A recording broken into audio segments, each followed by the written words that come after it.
friends with some big names, including the famous philosopher Voltaire, who called him the Dark Star of the Russian Enlightenment. I want someone to give me a nickname that cool based on my skin color. What the heck? Alright, Gannibal, Son of Africa. This was a suggestion made by a Russian that wanted me to do it. I'm finally doing it. Alright. It is 1827. It is a chilly summer morning, and in the edge of northwestern Russia, a dim light shines from within Mikhailovsky House.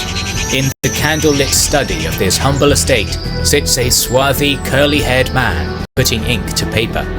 He is Alexander Pushkin, the greatest poet in the history of Russia. The novel he writes is full of intrigue and adventure, but there is a twist. His story, titled The Moor of Peter the Great, is based on his own family history. For Pushkin was in fact the great-grandson of an African slave. But who exactly was this mysterious dark-skinned ancestor of his? And why did the father of Russian literature take such pride in being descended from him? Thanks to Final Fantasy... Wait, the father of Russian literature was black. Okay, very interesting. 15, a new empire, and We're ends gonna the realms skip this and part. The ancestor of the Pushkins was born in 1698 and known to us by the name of Abram. The location of his homeland is the subject of much scholarly debate. Having been abducted at only 8 years old, Abram himself was able to provide only a few details about his origins during his lifetime. In a letter to Empress Catherine in 1742, he wrote the following: "I am a native of Africa, of the high nobility there. I was born in the land ruled by my father, in the city of Lagone." The exact location of Lagone remains uncertain. Wait. So this person was a African nobility from what seems to be East Africa, and they were abducted by slaves. Now that is very interesting because, you know, Caribbean people obviously have a history with slavery, but that's interesting. Wait. So how did they end up getting to Russia? I'm gonna let the video play before I say anything. Pushkin asserted that his ancestor was an Abyssinian prince from Ethiopia, a romantic land with biblical ties. However, the modern Oh yeah, Ethiopia. I saw this TikTok the other day where it showed, I think it was like, oh, Russia opened its oldest church or something like that. I don't know what it was, but it was like one of Russia's oldest like church, something. And they were like, oh my gosh, all the prophets and whatever, they are black. And I was like, that's not surprising to me. I mean, like, dude, Ethiopia is arguably one of the oldest civilizations in the world. Humans came from Africa. I'm like, why is this surprising to people? Like, you can't have Christianity without Ethiopia. Like, a lot of people think that Christianity is just like white or Middle Eastern. No. People tend to completely forget Ethiopia. Except for Russia. I know Russia does mention Ethiopia a lot when it comes to that. So, yeah, good on Russia. That his ancestor was an Abyssinian prince from Ethiopia, a romantic land with biblical ties. However, the modern-day fieldwork of one Hugh Barnes has linked Abram's cryptic Lagone to the city of Logone-Birni in modern-day Cameroon. If Abram's claim to nobility is true, then he was most likely one of the many sons of Prince Bruja, a Kotoko chieftain who founded the city of Logone in the year 1700. Whoa! Bruja's domain lay on the doorstep of the Bornu Empire, an Islamic power whose wealth came largely from engaging in the lucrative slave trade with the Barbary pirate states of the north. Yo, we need to talk about this, bro. We need to talk about the Islamic slave trade, bro. People really need to talk about this. I see everyone talk about, oh, The transatlantic slave trade, the transatlantic slave trade. Don't get me wrong, that was bad. That was bad. Like, everyone who participated in that was just wrong. Like, freaking everyone, the Africans, the Europeans, literally everyone who participated wrong. But people tend to forget that the Islamic slave trade was like, there was like way more slaves, bro. Like, oh my gosh. And don't get me started on the Barbary states. Don't get me started on the Barbary slaves, bro. Oh my gosh. I know they were bad. I know they were bad. But this is interesting. African slaves were in high demand across the Islamic world, yet religious law forbade the indenturement of fellow Muslims. This made Logone, a pagan city ruled by a pagan chieftain, a target of war. In this geopolitical context, Wow. And no one talks about Islamic slavery. Everyone talks about, oh, slavery, white man, the white man did slavery, the white man did slavery, even though black slaves, not black slaves, but black people own other black people as slaves. Like, what the heck? But like, nobody talks about the Islamic slave trade. I don't even know much about the Islamic slave trade. I know that it was a thing. I know that the numbers was like 12 million slaves, which is way more, not like way more, but a good couple million more than a transatlantic slave trade. Freaking nobody talks about that. Blows my mind, bro. Honestly, blows my mind. we can easily see how an 8-year-old boy, the son of an African prince, could be taken as a valuable captive amidst constant border warfare and shipped off to be a prized pet of a status-seeking ruler across the sea. Given his status as a chieftain's son, young Abram was considered valuable and eventually sold to the Ottoman Sultan in Constantinople. He arrived— Wait. What year is this? She said 1700, right? Don't worry, I'm paying attention to the video. My eye is just like super itchy. I didn't know the Ottoman Sultan owned black slaves. Interesting. At the Sublime Porte in the spring of 1703, and was quickly assigned to be a page to Prince Ahmed, the younger brother of Sultan Mustafa II. Here, the slave boy laboured within the gilded walls of the Topkapi palace, fluffing cushions, sweeping carpets, serving his master, and feeding his exotic pets. Ottoman politics was— Alright, so sounds like he's just working, right? It really sounds like he's just working, doing chores. You know, like, and this is the thing about people and slavery, right? People have this very miscued definition of slavery. People think that slavery is when they're just doing like brutal, like, you know, you're getting whipped. You know, it's just such a historical fallacy that really annoys the living hell out of me, frankly speaking. But honestly, like, if you were a slave back here, it honestly just depends on who owned you and why they owned you. Like, I don't know what else to say. That's literally it. I see so many people who don't understand. Like, oh my gosh, dude. Let's continue. A perfidious affair, full of secrets and court intrigue. In 1703, Mustafa was deposed and Ahmed became the new Ottoman Sultan. As his personal page, Abram was now closer to the Sultan than most, and as a result, became a link in a chain of informants feeding secretive and sensitive information about the imperial monarch. On one end of this chain was the Sultan's treacherous Grand Vizier, on the other, Pyotr Tolstoy, an ambassador of the Empire of Russia and great-grandfather of the famed author Leo Tolstoy. Soon, the Grand Vizier was the victim of his own court intrigue and was murdered by agents of the Sultan. With his main connection to the Topkapi Palace severed, Tolstoy lamented his loss of contact with the clever Africans spying on his behalf.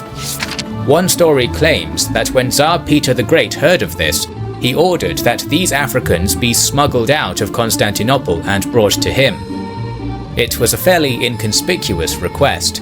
African slaves were in vogue at the time, an exotic status symbol that the monarchs of Europe kept in the palaces as a symbol of their wealth and influence. As Really? Really?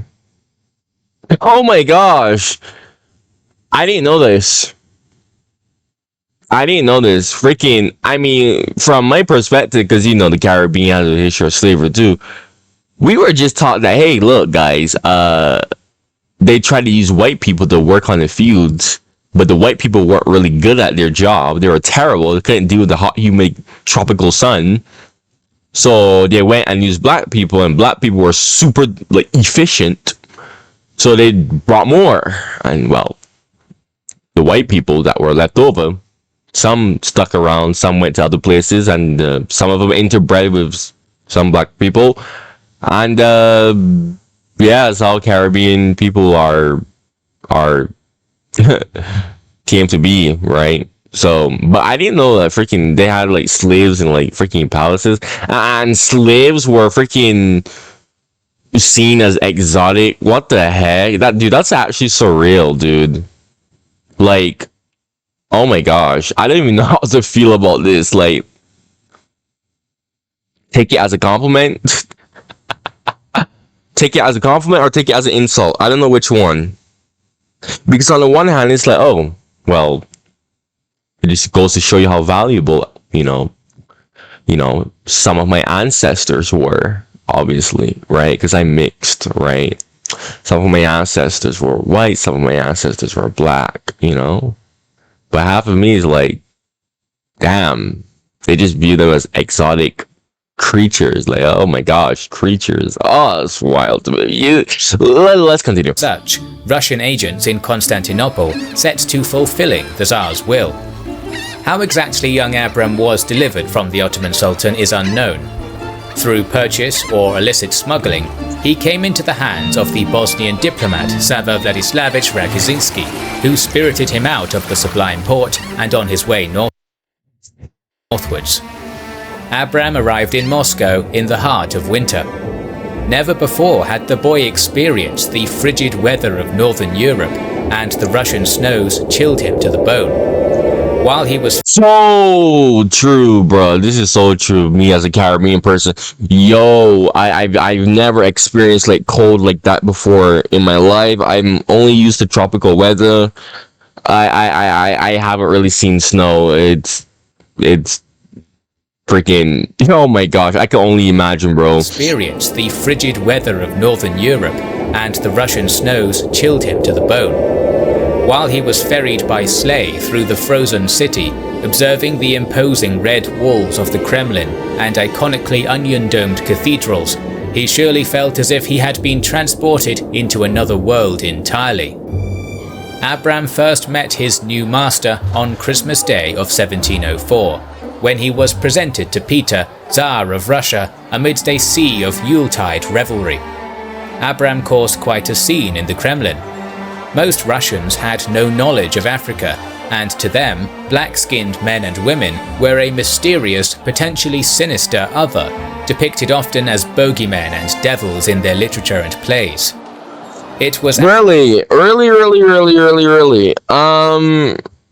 That's not what I've heard.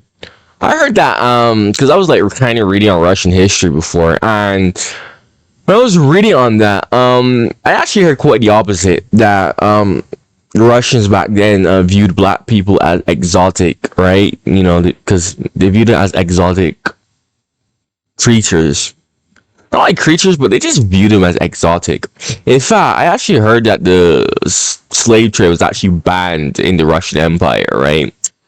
Which is cool. And this is when I really started to really like Russia.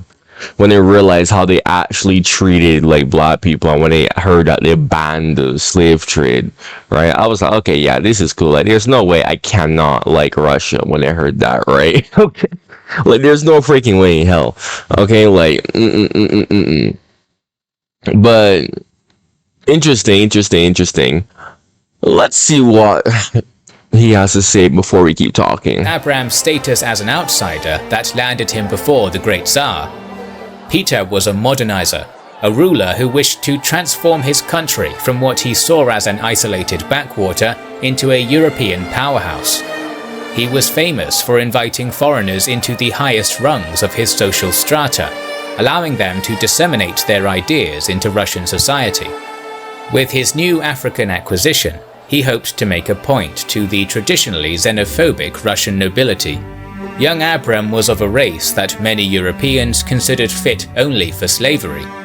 If even he could be transformed into a Bro.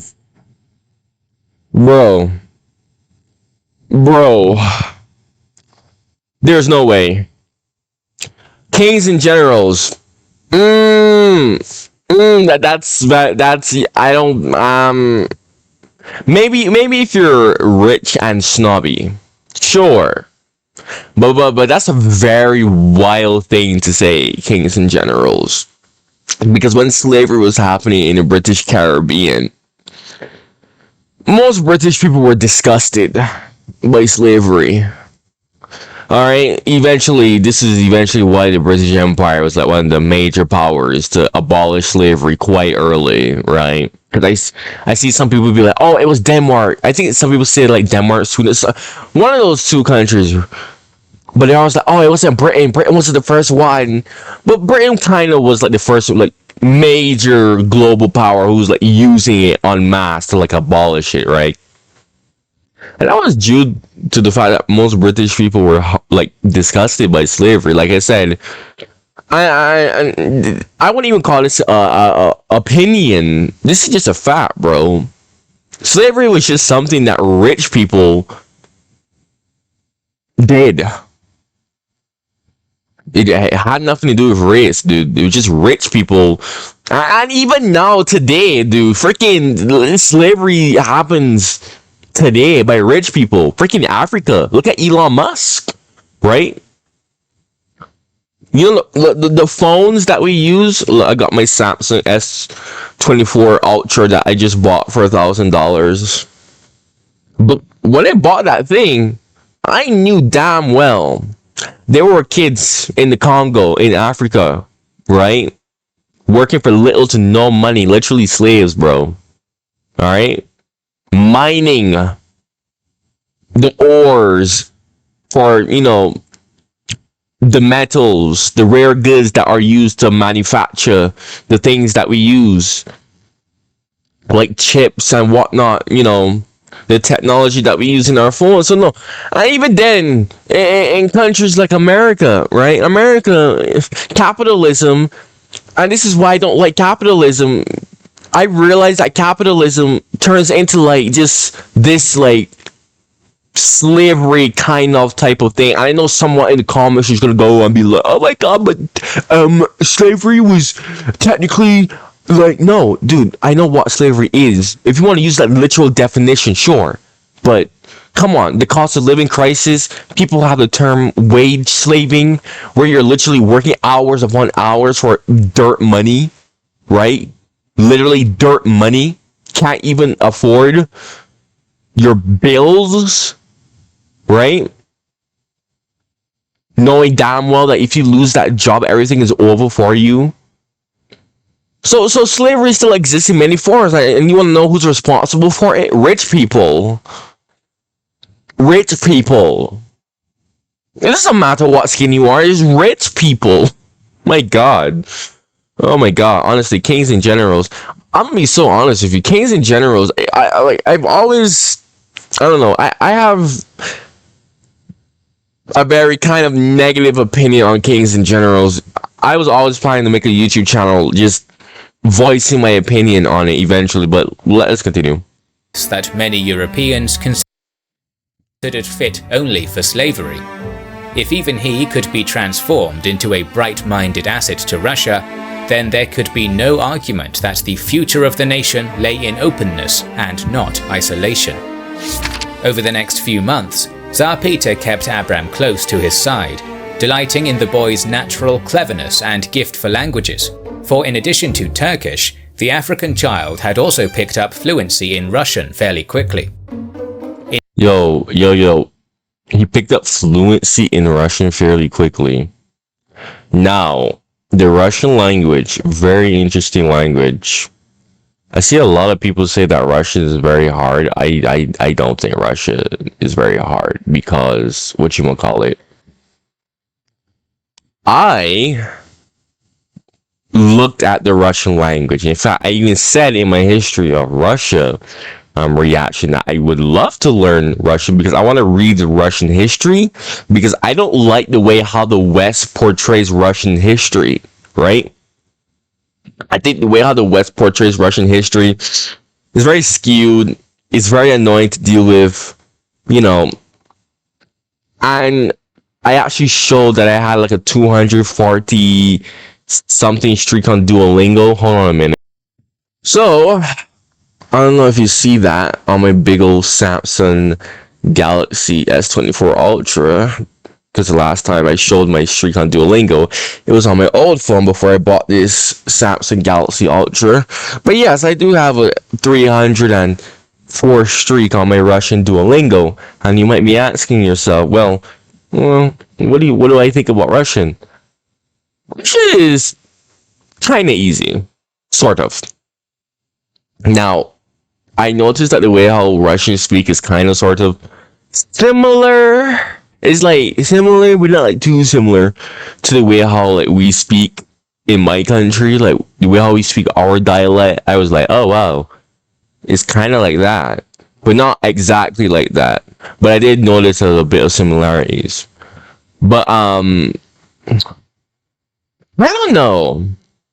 I don't know, because like I said, I'm still like A1. Maybe, because there are some like hard aspects of like Russian, right? But so far, everything that I've learned, I think there was like one thing that was like super hard. When I was like looking at Russian, I was like, oh, okay, this makes no sense to me. The only thing that's annoying is the O. When the O sounds like A, oh my gosh, vowel reduction. That is the only annoying thing. But honestly, if I really put my heart to it, I could probably like be fluent in Russian, or at least communicate it in like a year. Because I'm not really putting effort into it. I just doing Duolingo streaks, and I do have another like Russian app where I just sit there and I look at Russian grammar. In fact, after this video, I was actually gonna go and write some notes because I realized that okay, I should probably start writing notes on my Russian grammar. I even have a Russian dictionary book for beginners that I bought, right? So yeah. So I'm not too shocked that he was able to pick up Russian fairly quickly. Plus, he's like in the middle of Russia, and the best way to learn a language is to literally go to that country to practice that language every day. Because so, I don't know, man. I feel like people hate on Russian a bit too much, right? Because they see, oh, Cyrillic alphabet, bro. It took me a week to learn the Russian alphabet. I kid you not. It literally took me a week to learn the Russian alphabet, my boy. Freaking. Let us continue, man. In 1705, Peter went back on the campaign trail and took Abram with him to the Baltics, where war was raging against the Swedes. The African boy was baptized in Vilnius in 1705, where he earned the nickname Petrovich, son of Peter. Indeed, spending these formative years amongst kings and generals made Abram a fierce admirer of I see what you did there. Oh, I see what you did there, kings and generals. I love that joke. Oh, okay, that was a good joke. And military engineering, and the Tsar quickly began to see Abram as his own adopted son. The African's natural cleverness and passion for the battlefield made him preferable to his own biological child, the bookish Prince Alexei. For the next 10 years... Disrespectful. Bro, that is so disrespectful. Oh, imagine being... Oh, dude, imagine your own father preferring his adopted son over you. Oh, dude, that is him. Oh, that's so embarrassing. Abram stayed with his godfather on the campaign trail. He was a quick learner, and by his mid-teens had become adept in the art of war, developing a written code system to protect sensitive information, and becoming a trusted member of the Tsar's inner circle of advisors. Abram essentially grew up on the battlefield. and over a decade of impromptu field education had turned him into an exceedingly intelligent young man. In 1716, he accompanied Peter as he went on a grand tour of Western Europe in one of the Tsar's many efforts to connect Russia to the West. Naturally, one of these stops was Paris, and here Abram stayed behind at the behest of his godfather to continue his education in the heart of the European Enlightenment. The sheer novelty of a classically educated black man captured the imagination of the French people, and Abram became something of a minor celebrity in the city. Oh, He wow. became friends with some big names, including the famous philosopher Voltaire, who called him the Dark Star of the Russian Enlightenment. Yo, that name is fire. That name is fire, bro. I want someone to give me a nickname that cool based on my skin color. What the heck? On top of a traditional education in sciences and mathematics, Abram enrolled in a military engineering academy. The skills he acquired there were put to the test a year later, when the War of the Quadruple Alliance broke out and France declared war on Spain. I've never heard of this. Enrolled in the French army, was quickly promoted to lieutenant engineer, and was given a unit of artillery to command. Deployed to fight the Spaniards in the Pyrenees, he proved to be an exceedingly competent military strategist, helping to seize a number of Spanish-controlled towns in the Basque Country. He played a key role in orchestrating the fall of the fortress San Sebastian, but there he also suffered a head injury from a faulty discharge of a buckshot cannon of his own A making. head injury and he lived? What? Honorably discharged, Abram returned to Paris to a war hero's welcome, more famous and admired than he'd ever been by the French aristocracy. Something that I've always noticed, right? Because this kind of like reminds me of how a lot of like history that I've watched with like black people and whatnot, right? Typically, the black people were usually like they usually excel at something, and they usually always become like famous or something like that, right? Like in World War One, for example, like black people weren't allowed in Britain, right? At the time, until Britain needed more manpower. And the stories that I've heard from like British Caribbean troops, they were like, oh yeah, when the British Caribbean troops from the Caribbean came, a lot of British people, especially the women, but a lot of them, they were mesmerized. They were fascinated by them. They were like, oh my gosh, these big, tall black men, right? Because you don't understand, right? Europeans tend to be more shorter unless you're Dutch than Africans, right? So these big, tall black men coming, they were like so fascinated by them, and this is why I didn't like what Kings and Generals really said about the whole European, like, seeing black people as just nothing but laborers. I think that's just no. That's just not true. No. Okay. He had also acquired a new moniker, Hannibal. His comrades admired his military genius and drew parallels between him and his fellow African, the Carthaginian general of old. The Russians would later adapt. I heard Hannibal was black. I heard people debating that. Hannibal was black. Based on his statues, I think he probably could be like black or colored. But I don't know. I've heard people say Hannibal was black. I've heard much debate about that, right? This title into their own language, and the name Ganibal was born. In 1723, Abram Petrovich Ganibal journeyed home to Saint Petersburg, where his imperial godfather lavished him with honors and gifts. His thorough education was put to good use, and he spent the next few years serving his new nation in the way Tsar Peter had intended. He built the redoubtable fortress of Kronstadt on Kotlin Island, which guarded the northern pass to St. Petersburg. He oversaw the completion of a massive canal around Lake Ladoga, a perilous project that was considered impossible until his triumph. These projects and more had made Ganibal one of the premier authorities on civil and military engineering in the whole of Russia. Yo, what the heck? And the fact that I've never heard of this guy. Yo, whoever the guy who recommended me to react to this video, bro, thank you, bro. Yet this dreamy life was not to last, for in 1725, Peter the Great passed away.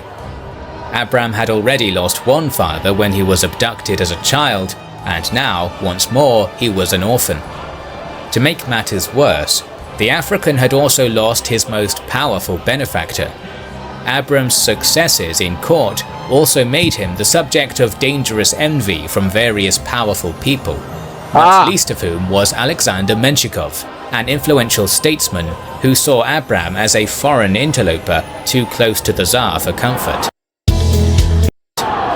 In the wake of Peter's death, Menshikov quickly took control of the nation as a military regent, and in 1727 banished Abram to a remote posting in Siberia to toil out of sight and out of mind, perhaps hoping the bitter Siberian cold would kill the young African for him. Once more, Abram was forced to move. Really, bruh? Really? Oh, of course. Of course! Jealous. Jealousy,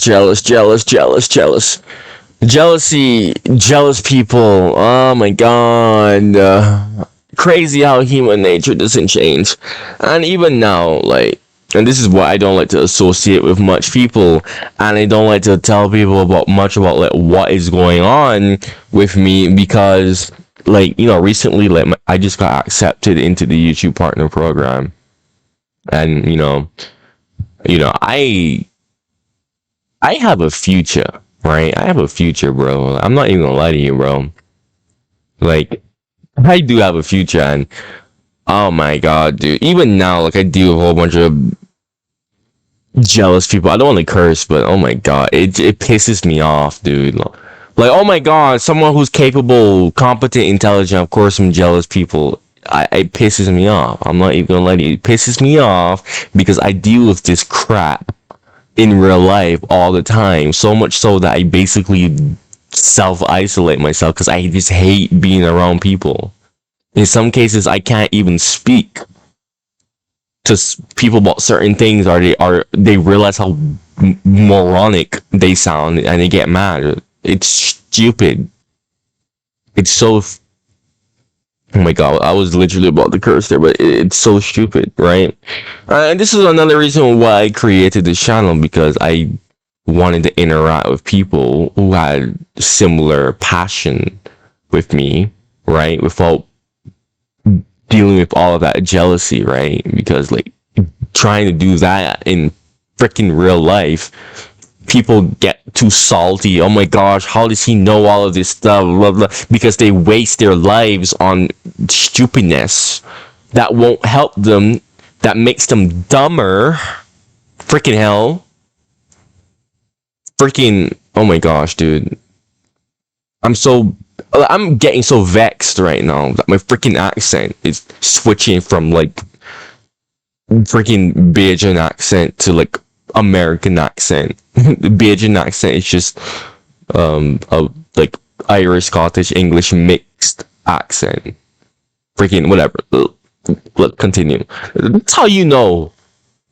That's how you know. Like, I always say this in my reactions. You wanna know what I'm really when I'm really, like, into something, bro?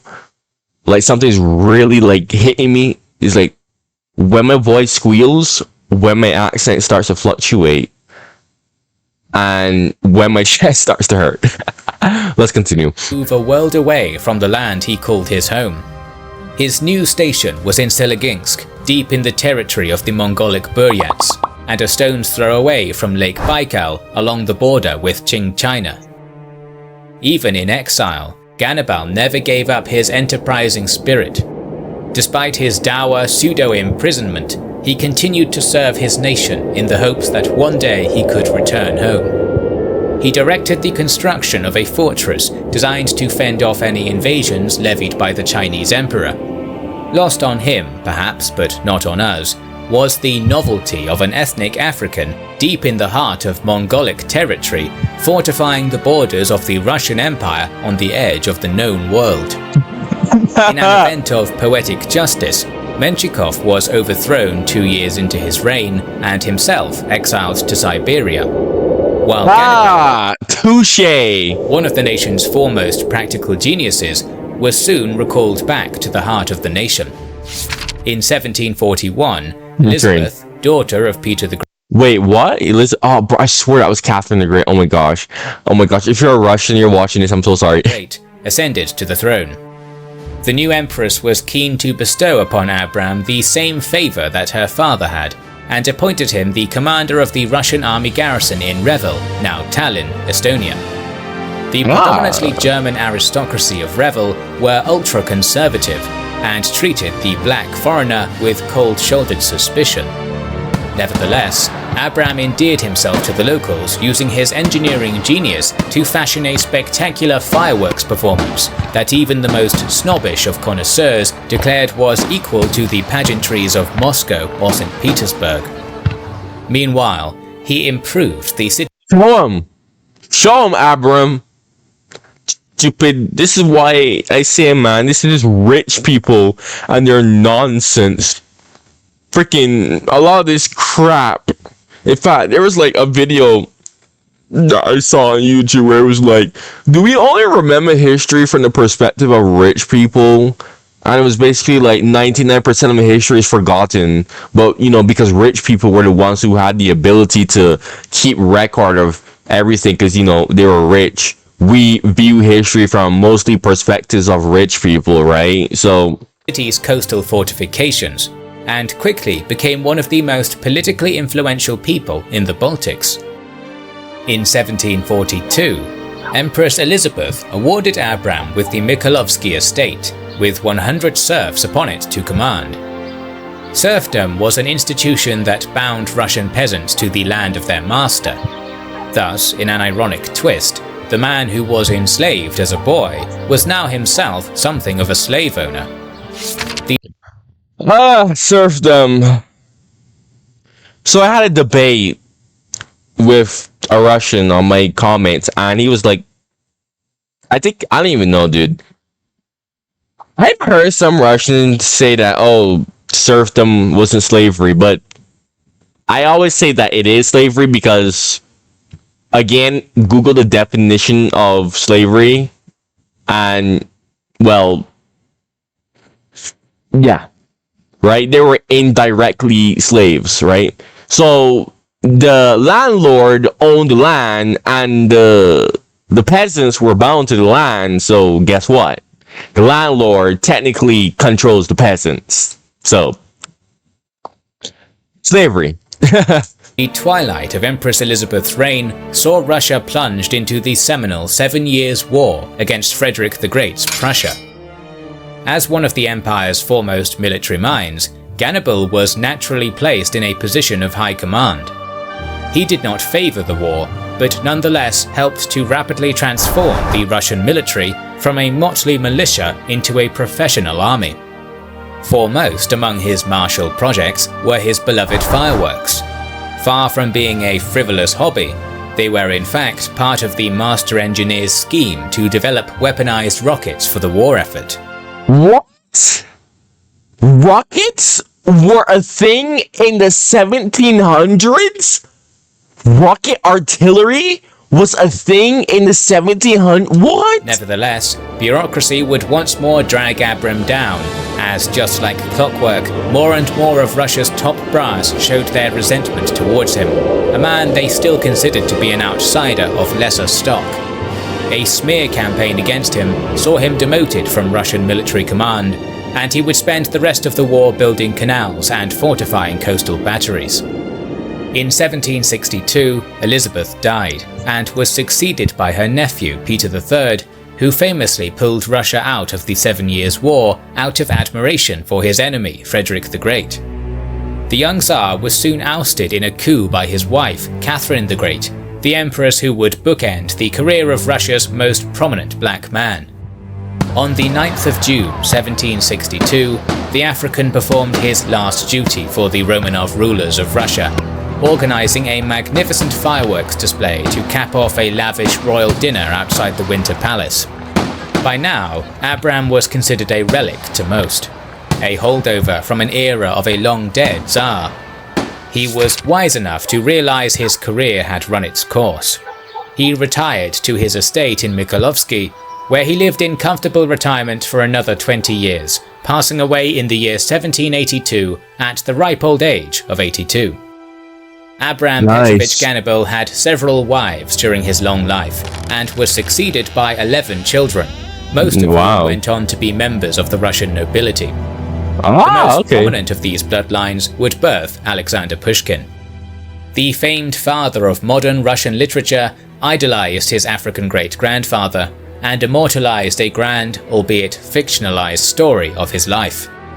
Nevertheless, Ganibal is more than a peculiar foreign link with a noble genealogy. His legacy is one of struggle and perseverance. His genius shook the foundations of anti-abolitionist rhetoric throughout Europe. For how could slave owners claim Africans were fit only for servitude, while such a brilliant mind walked among their finest philosophers? From Spain to the border of Mongolia, Ganibal... Honestly, bro, like I said, that's just a rich, snobby people have skewed perspective on the world, let's be real. Worked among colleagues who saw only the color of his skin. Yet he rose above them and defied the odds to become one of the greatest military and civil engineers in Russian history. Bro, pigmentation is literally just an adaptation to protect you from the sun, bro. It blows my mind how people don't seem to understand that to this day.